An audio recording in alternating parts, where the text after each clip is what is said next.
আমি মঙ্গল উদ্দেশ্য।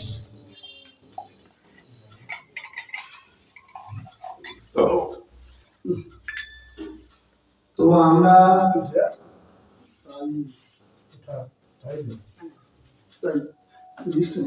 ভাবছিলাম যে এই এত সুন্দর পরিবেশে একটু তথ্য বিষয় তথ্য বলতে কিছু জানার যে বিষয় আলোচনা, কিন্তু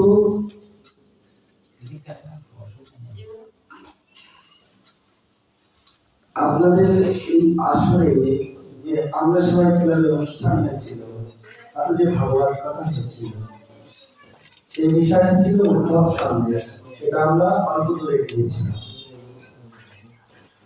আর এইখানে যে কথা বলেছিলাম যে দীক্ষা, অনেকে জানেন দীক্ষা নিতে হয়, অনেক সময় দীক্ষা নিতে গিয়ে গুরুদেব কখনো ভুল হয় না, কিন্তু অনেক সময় এমন হয়ে যায় যে গুরুদেব এমন ভাবে আমার সেই ভাবের সাথে মিলেছে, শাস্ত্রের এমন নির্দেশ আছে। তখন আমি কি করবো, কি কর্তব্য, দীক্ষা কোন স্থান থেকে নেব, কেমন গুরুদেবের থেকে নেব, কিভাবে সেই গুরুদেব চয়ন হবে। জয় জয় শ্রী গুরুদেব প্রেমানন্দ।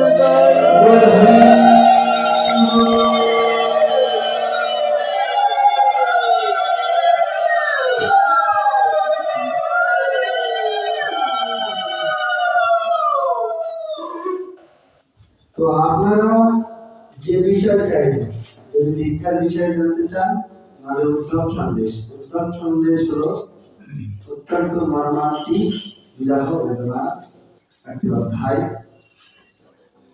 ভাগবত লীলা। আর এই যে লীলা, এই দীক্ষা বিষয়, এটিও একটি বিশেষ।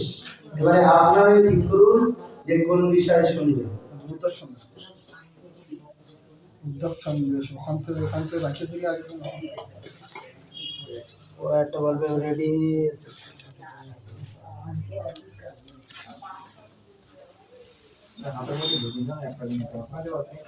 না অনেকটা চিন্তা